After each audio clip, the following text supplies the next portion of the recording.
I would like to acknowledge that I'm coming to you from Larrakia country today, up in sunny Darwin, lovely 27 degrees. So don't be too jealous, it is lovely. And I was just telling Marilyn that I'm waiting for Jenny and Deborah to join us. They'll be arriving later this afternoon because we're going to be presenting in partnership with the Darwin Men's Shed, an Intro to AI for Older People session at the Archives and Library of the NT tomorrow morning. And then on Saturday, we're going to be at the Kosher NT Seniors Expo representing ASCCA and all that we're doing. So, and then on the way home to Kununurra, I'm going to be stopping in at Catherine and delivering a digital mentor training day. So the library there have asked us to pop in. So while I was just down the road from Catherine, I thought I would do that. So yeah. And if everyone is okay, this is being recorded and it will be going onto our YouTube channel. So just keep that in mind today.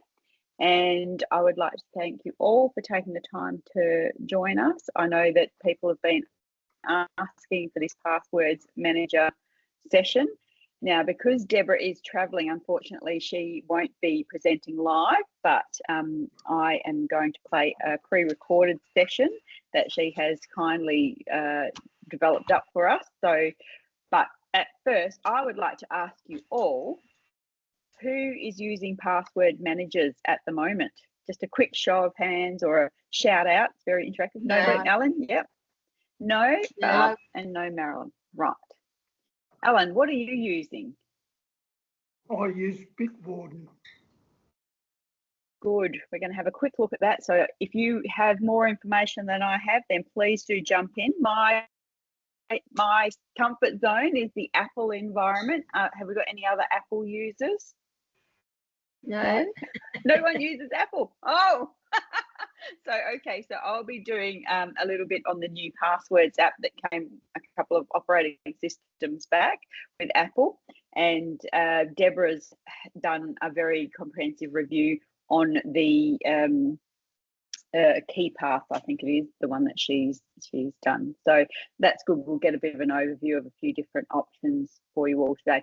So if you're not using password managers, how are you managing your passwords in today's password-driven online life? Marilyn, what about you? A little notebook with them all in. Perfect. Yeah, I agree. That's great. Same, Marilyn. Yeah. Yeah. I like to be in control. And look, yeah, absolutely. I have some friends and colleagues who refuse to use password managers, and they're trying to remember all the passwords, but they have them written down and put in a filing cabinet and so forth. So I remember back in the very early days where passwords weren't that big of a deal, it was suggested that you don't write them down, but I think we've gone past that. We can't either keep them in something encrypted and secure or have them written somewhere, because one of the biggest no-nos is having the same password for everything. And I'll give you a bit of an example. Who's heard of like brute forcing passwords? Anyone? No. So I just want you to have a look at this. I download this every year, and this has just been downloaded last night for 2025. So Hive Systems do a bit of a rundown. So if you can read on this table, so if you have got only 4 characters and they're only numbers, the algorithm can crack it instantly, even if you've got 8 and numbers only. So as you can see, each of those columns goes up from numbers, then there's just lowercase letters, or then, so the conventions of creating good secure passwords are numbers, an uppercase, a lowercase, and a special character. So you should have at least 4 of those elements in a good, strong password. But if there's only 4 characters, so a number, a letter, and a lowercase, and a special character, that's also instantly crackable. So what we're looking to do is get our passwords into at least the yellow, orange, rather than the red or the purple. So even 8 characters with 7 characters with all of the conventions takes 2 years for an algorithm to crack that. So realistically, if you're going to change your password every 2 years, no problems. But is it worth the risk? You're probably better off going with something, you know, I would suggest 9 characters as a bare minimum and all of the conventions from my perspective. But on the plus side, some of these password managers can actually create secure passwords for you and can remember them for you if you trust them and you want to trust them. So what I'm going to do now is I'm going to share what Deborah has prepared for us. So just give me a moment while I go and find her on the screen. So it all worked perfectly when I was, there we go. Where is she? There, Is that Deborah Martin so please let me know our Hills Club now? Yes, it is. Yep, it is. Yep. So she's flying here. She should be landing in the next hour or so. Unfortunately, she couldn't help live, but I'm sure that if anyone has any questions after today that I can't answer, that you can email them through, and Deborah and I will do our best to answer for you. So, all right, let me just let me know if you can see Deborah on the screen. No, not yet. Yeah. You can't. Okay. Yep. She's there. Okay. Yep. All right. Now I'm going to press play. All right. There you go. Hey, I'm Deborah. I'm an ASCCA board member. I'm a trainer at Computer Powers for Seniors, The Hills. Natika asked me to talk about password manager apps for this club forum. So I'm going to talk about password manager apps in general and then talk about a specific one, which is called KeePass.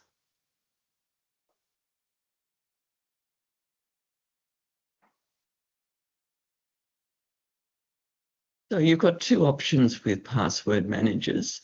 You can have an app that's only on your device, or you can use a cloud-based password manager.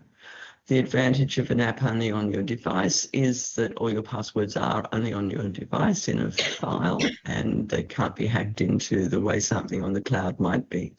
The advantage of a cloud-based manager is that you can share your passwords and synchronize them across all your devices. The ones on your device, KeePass is free, so it's password safe, or you can pay for something like 1Password. For the cloud-based password managers, an example of a paid one is LastPass, but you could also use Google Password Manager, which is free with your Google account. KeePass is available from keepass.info. They've got 2 versions. We're just going to look at the basic one, which really does everything you need. But if you're interested in what the other one does, you can go to the website and compare them. So we're going to go to the download page of KeePass and download it and then install it on my computer.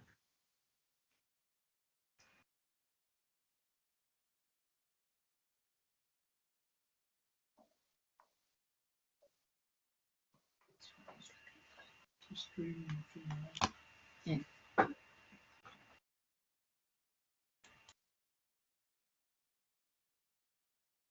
Okay, so this is the KeePass website, keepass.info, and you'll see that it has various versions. We're going to go to downloads. Interestingly, you can also download a version that you can keep on a USB stick and carry it with you, which I haven't tried. We're going to just download the basic installer. So I'm going to KeePass 1.43, download now. And the screen is a bit messy with lots of advertising, but you can see up here that it's downloading to my downloads folder. So let's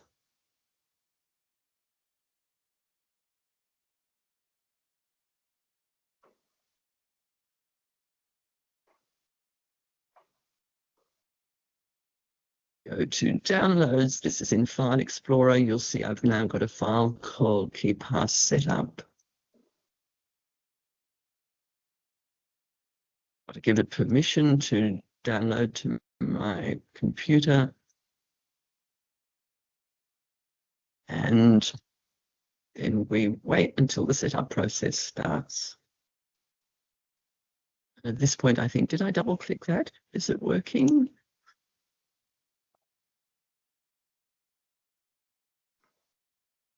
So we need to give permission to the app to be installed on the device. We need to select the language, which defaults to English. We need to accept the agreement. And by default, it's saved in program files on your hard drive. We want to create a desktop shortcut if you want to, and also keep this one ticked, associate KeePass with the KDB file extension, so that anytime you open up the file where the passwords are saved, it's KeePass that opens that file. And we're now ready to install. And we will launch KeePass and click on Finish.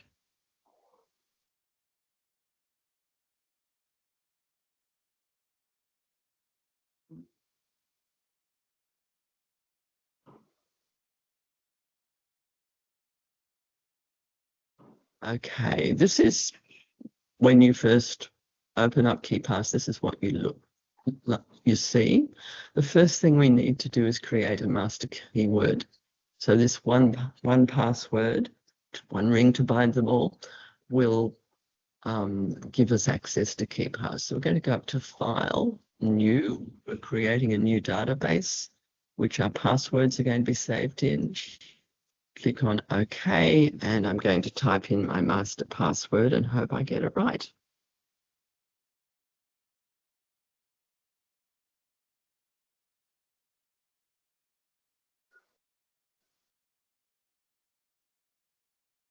And click on OK, and then I have to put the master password again and match it.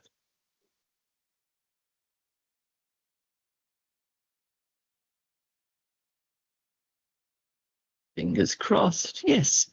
So first thing you should do is write down what your password was somewhere safe, because without that password, you won't be able to access KeePass in the future. You'll notice that now in the top left-hand corner, I've got some folders that are created by default so that I can organize my passwords into categories. It's Windows, Network, Internet, Email, and Home Banking. I'm going to, just to demonstrate, create a new subfolder. So I'm going to click on General and then go File. No, I'm not. I'm going to click on General and then right-click on General and add a subgroup. And I'm going to call my subgroup Genealogy, because I have a lot of genealogy websites with passwords. Clicking on OK, and you'll see that now I've added genealogy to that. Okay, and then to actually add a password, clicking on genealogy because I want it to go there. And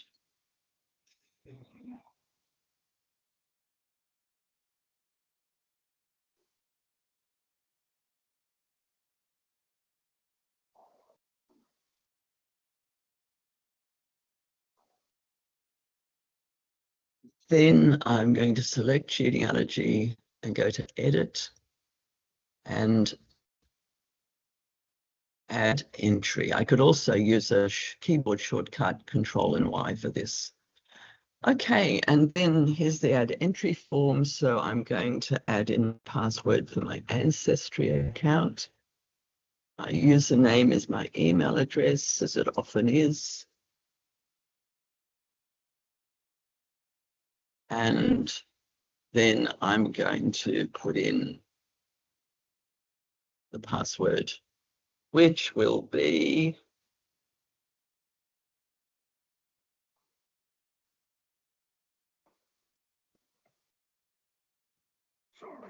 and again, I need to get these passwords matching as well.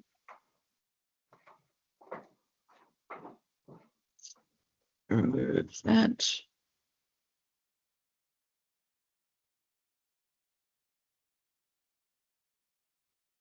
And did I get it right? Yes. let's see, and I need to put in the website.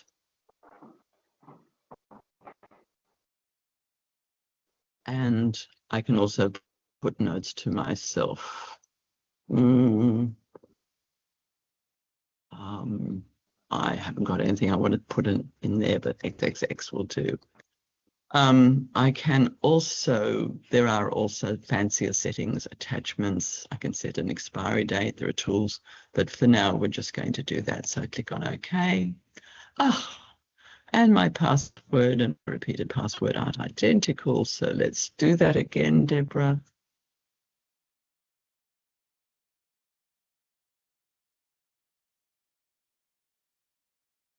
And you can see underneath the 72 bits, it's showing you the strength, I suppose, of the password. So that's very handy to see as well.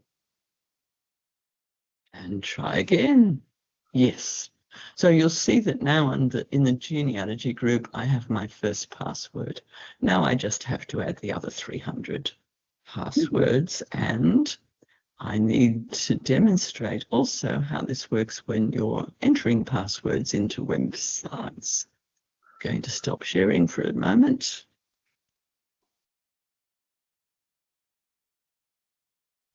So now we're going to go to the Ancestry website. And I want to go to login. And instead of having to type in my email address and password, I'm now going to go to KeePass.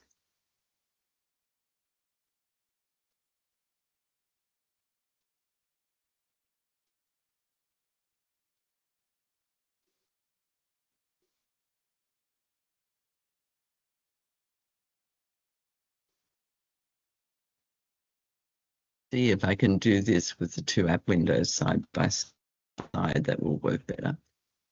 Okay, great. So you can see on the left-hand side, I've got my Ancestry account ready to put in my email address and password. And on the right, I've got my KeePass account, and I find the entry, right-click it. I click on Perform Auto Type, and voila, it fills in my email address and my password, and I'm into my Ancestry account. Notice that I also get a little message saying, do I want to save my password for this website? That is coming from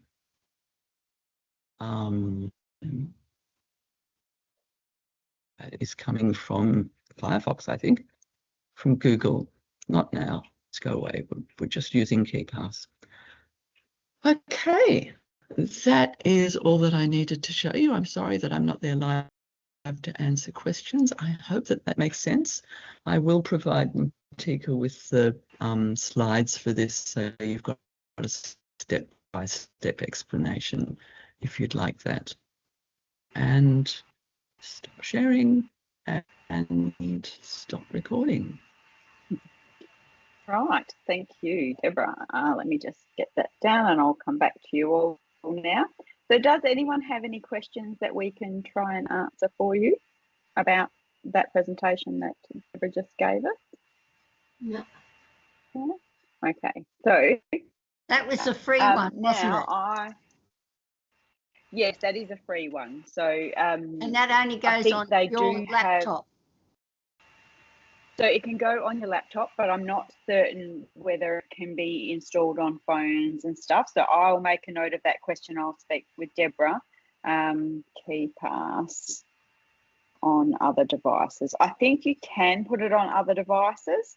I would have to have a quick look on their website and have a look, but I know that I can see in the Apple App Store, there's a number of apps in the App Store called KeePass. So the trick would be making sure that you've got the correct version of it. So I think anything that goes into either the Google Play Store or the Apple App Store are pretty trustworthy, but you want to make sure that if you've got a subscription with actual KeyPass, that's who you're actually downloading on the App Store for your mobile devices, so that you're in the same account. So yeah.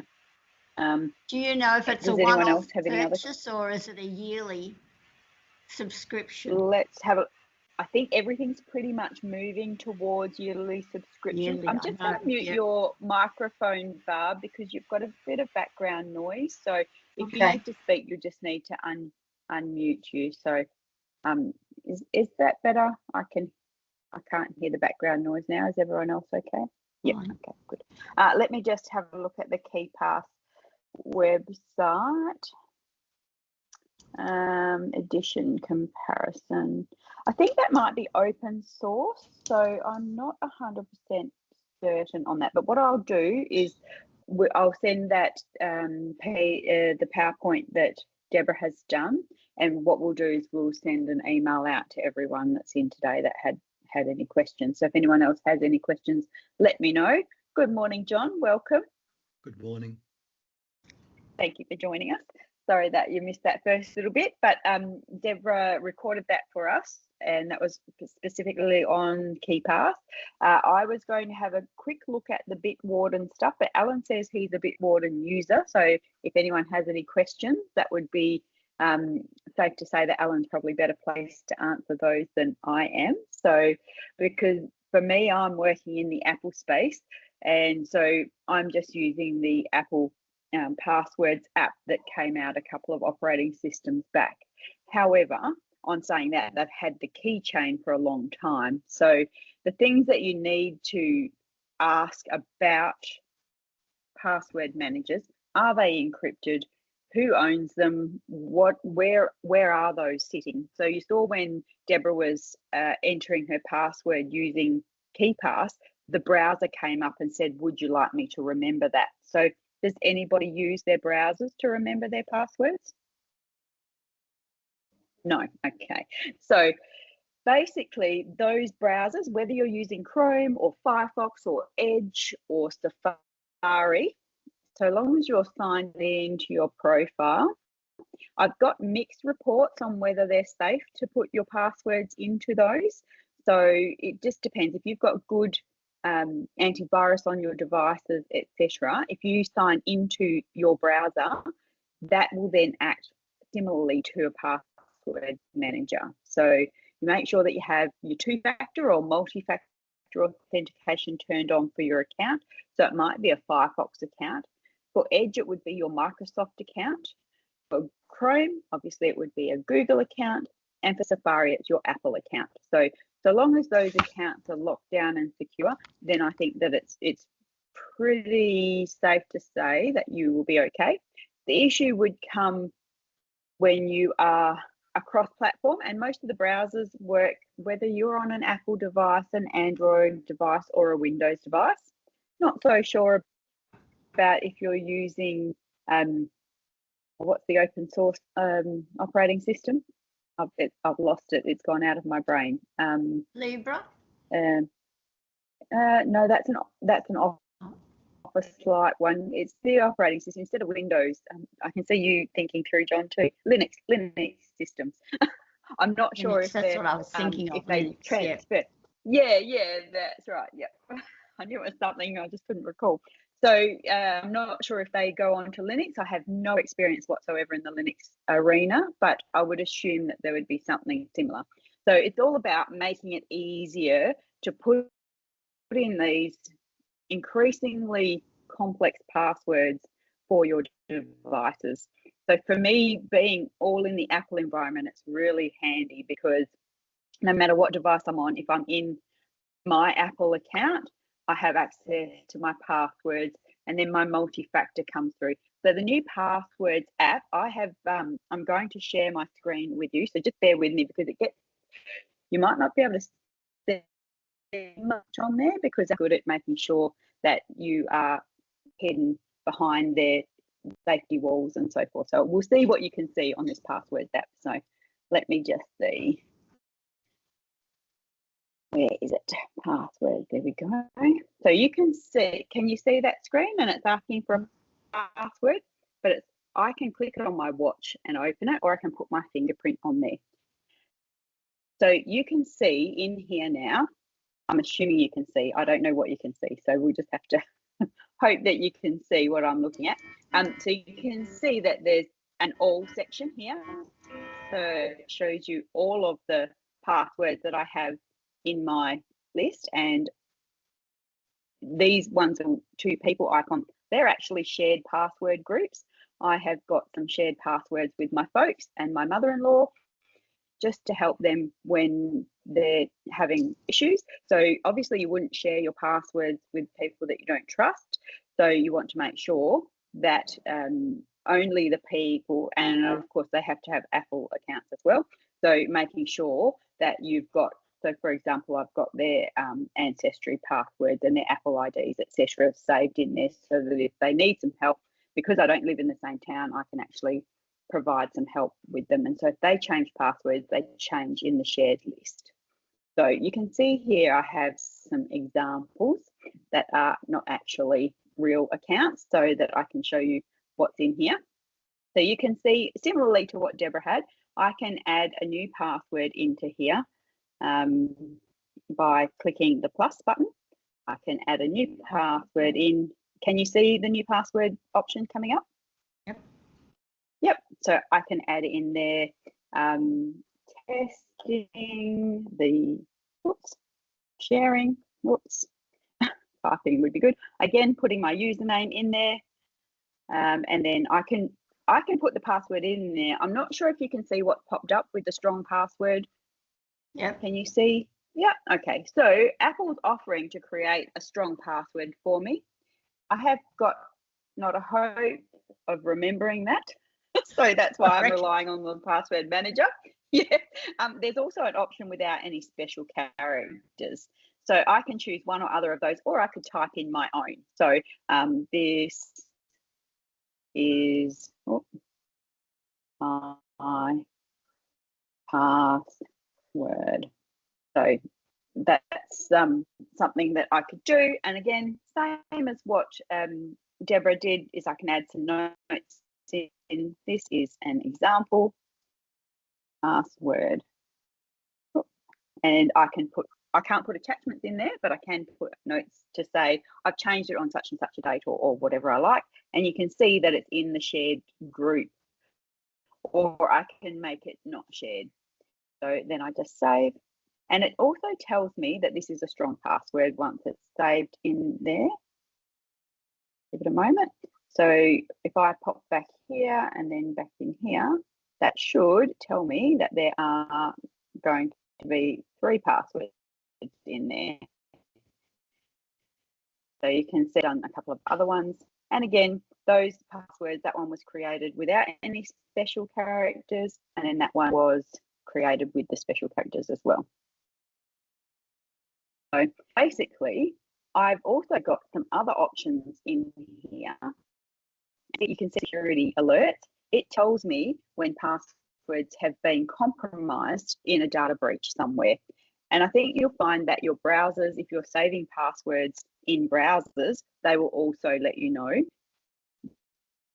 when there's been a breach on something, or if passwords have been seen in a data breach. So you can see in here, there's compromised passwords, there's an easily guessed alert there, and then there's also ones in this list here. Don't be too alarmed, they've been there for a long time, and half of these are grandfathered accounts anyway. I don't use them anymore.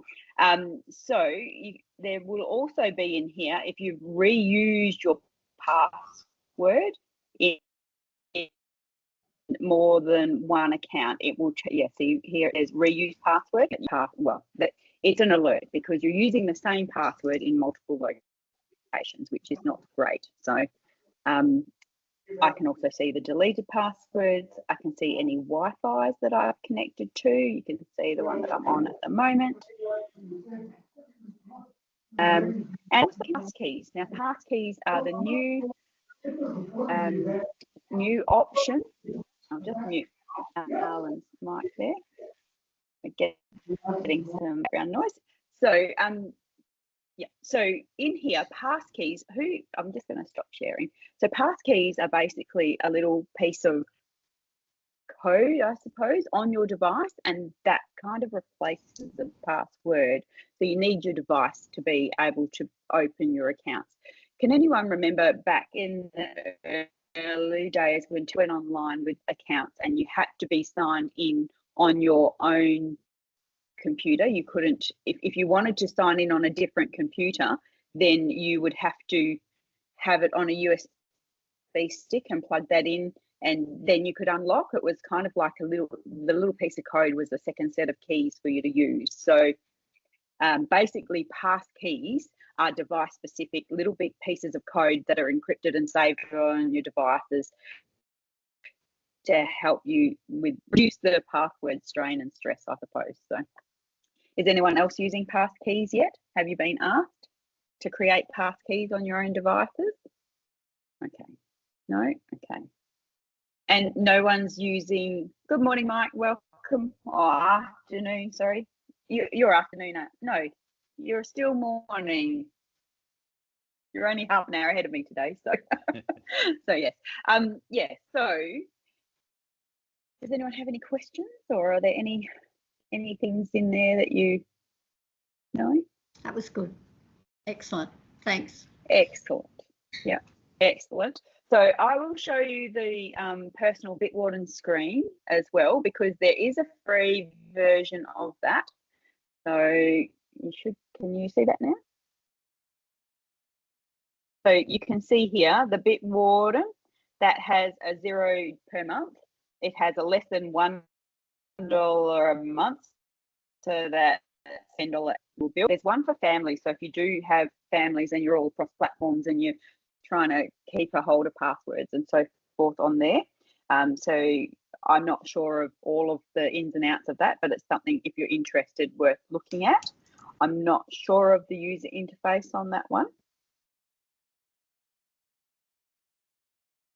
There's unlimited, which is something that I would be looking at if you were considering going to something like Bitwarden. So I can see Alan's back, so we might get him to give us a bit of an overview of Bitwarden, if you don't mind, Alan. I did mute you, so if you can unmute and tell us a bit about how you use Bitwarden. You're on mute, Alan. You're on mute.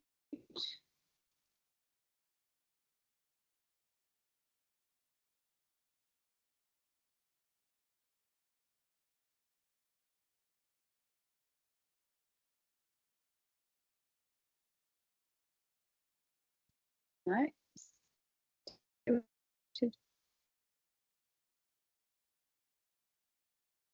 you see the microphone icon up the top? It should have a red line through it. If you just click it, and we'll take the red line off. That's it. Beautiful. I'm not familiar with Teams.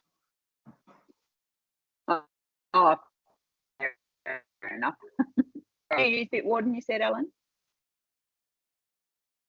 But You said that you use Bitwarden? I use Bitwarden, yes. And very good. I've used it probably for about 5 years on someone else's recommendation. And because I use several computers and an iPad and a phone, I go for the cloud-based thing where I can look up, get the stuff from where I want. Very good. I haven't mastered it properly yet because I have things where I have different accounts at the same place, and that can give me some. I have to manually use it, not automatic. Sure. Yeah.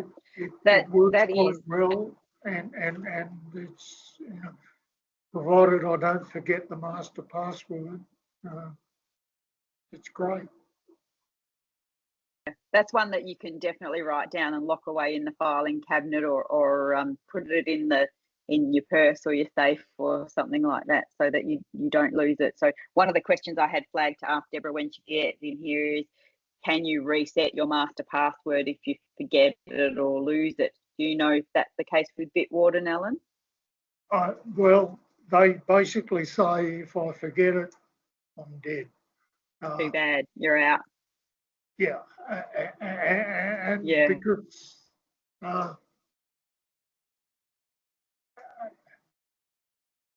having done a lot of things with passwords over the years, if it's too easy to reset, it's no longer secure. Yes. Yeah, that's right. Absolutely. And do you have the free version, or do you have one of the paid versions? I used the free version. Yeah. I counted up to myself when there was the thing about the length of password, etc. My master password is 19 characters, and which is partially a phrase, but it has both numerics and capitals and lowercase. Yeah, sure. So, perfect. And that's it. It's not easily guessed, I'll put it that way. Yes. And however, that's it. Password conventions. Yeah. Sorry. I will say I'm not very trusting, to the extent that I do not keep my banking passwords, and I'm not very trusting about banks. I've been in a situation being overseas where the bank has stuffed up and been difficult to get money. So I bank with multiple banks, and I have those passwords basically in my head with clues for me to remember them manually, but I don't keep those in a password safe. Sure. Yeah. Very good. Good advice. Does anyone else have anything else that they'd like to contribute? No? All right. So who's ready to go out and grab a password manager, or are you still going to stick with your pieces of paper? What about you, John? What do you use? Do you use the password manager, or do you still write them down? I write them down in a book and use a minimum of 24 characters in my passwords, with the various special characters, capitals, small letters, you know, where I substitute a 1 for an I sometimes, or a 5 for an S, or a $sign. Yeah. Yeah. That's a great way to do it. And I think the thing is, the suggestions these days, if you don't want to use a manager and you want to remember them, you need to have something like a passphrase or a series of words that mean something to you, but that aren't connected and not easily guessed by someone else. So it's becoming increasingly challenging to come up with unique passwords for every online account and to be able to remember them all. So I've just given it all over to Apple's password app now. It remembers all of my stuff. As you can see, I do need to sit there one day and have a bit of a sort through and get rid of some of those ones that I don't use anymore. But it's a rainy day job, I think, for me. So, yes, thank you. Mike, you have your hand up. Yeah, we have a family subscription to Dashlane, which gives us, I think it's 10 premium accounts on as many devices as we like. I use it on a couple of laptops, tablet, and phone, and it includes a password generator. Yes. If you go to a site that's asking for a password, it will automatically generate a suggested password, which you can then save there. Yeah. So I find that very handy, and yeah, you can specify the nature of the password. I had one the other day where I can't remember who it was, but stupidly they excluded special characters. You could only have alphanumerics. Right. So instead of my normal 18 to 20 characters, I bumped that one up to 30. Yeah. And you can Dashlane generator will let you specify how many characters you want in the password. Yes. Oh, that's good. So, yeah, and I think besides the passwords, it has a section for pass keys now, and secure notes. So, yeah, when I have things about bank accounts and so on, I put things into my secure notes and can find them easily. So I find it extremely useful. Oh, that's great. That's a really good tip. Is that I think I've gotten to the stage where things are just, it's too hard to remember them all. I have put my faith in the password app, and I've been using the keychain for a number of years. It's great because I'm in a fully Apple environment. If I was on an iPhone and using a Windows machine though, I've done a bit of research, and apparently you can use the iCloud for Windows app, and they can come across through there. The other option is, of course, trusting your account-based browsers and signing into those. So Alan mentioned something interesting about having multiple accounts. So, for example, if you're helping run your clubs, you might be signed into the club Gmail or the club Outlook account as well as your own personal ones. So that's another issue again of how do you manage signing in and out through a browser of multiple accounts. So I've started. Who's noticed profiles on the browser? Who uses the Edge browser? Anyone? No, not even. No, Mike, would you? Being PC user group. From time to time, yeah. Yeah, great.